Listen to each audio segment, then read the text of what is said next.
Kayo po ba mga bossing ay isa sa mga nag-iisip sa ngayon kung ano kaya mga pinakamabibisa na pwede nating gamitin pampaswerte para layuan na tayo ng mga kamalasan at puro swerte ang dumating po sa atin? Ako po ay may irerekomenda kagaya po nito na pulang kandila. Ngayon mga bossing, isusulat niyo po dito kung ano man yung mga hinanaing niyo sa buhay.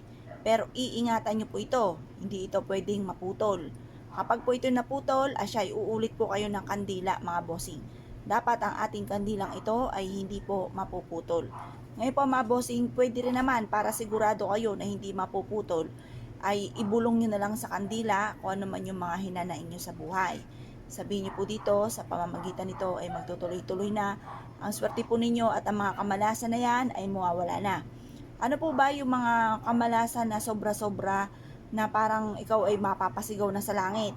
Unang-una, walang pera. Yan, ako, nakakasigaw talaga sa langit po yan. Ganon din po kung ikaw po ay lubog sa pagkakautang. Ay nako, isa rin po yan mga bossing ko na nakaka-pressure. Kaya kailangan hanggat kaya magtiis, huwag kang uutang mga bossing.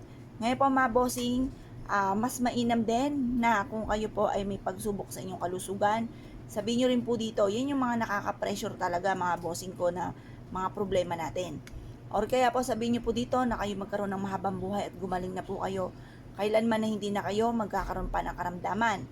Pagtapos na po kayo mag-wish, mga bossing ko, ano man po yung problema po ninyo. Halimbawa, may problema kayo sa inyong karelasyon, isa rin po yan. Nako, kilala ko ang mga bossing ko.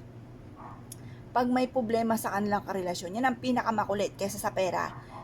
Yung sa pera, hindi pa masyado. Pero pag ang pinakamakulit na, kumbaga, ang daming message sa'yo, yan po ay pag-ibig. Yan. Pag-ibig. Problema sa pag-ibig. Mga tuksong hindi maiwasan. Ganun din po mga bossing ko, pasaway ng mga anak. Kung ikaw po ay namumblema sa inyo pong mga anak, i-wish rin po dito. Kasi isa rin po yan sa maaaring maituring natin na kamalasan.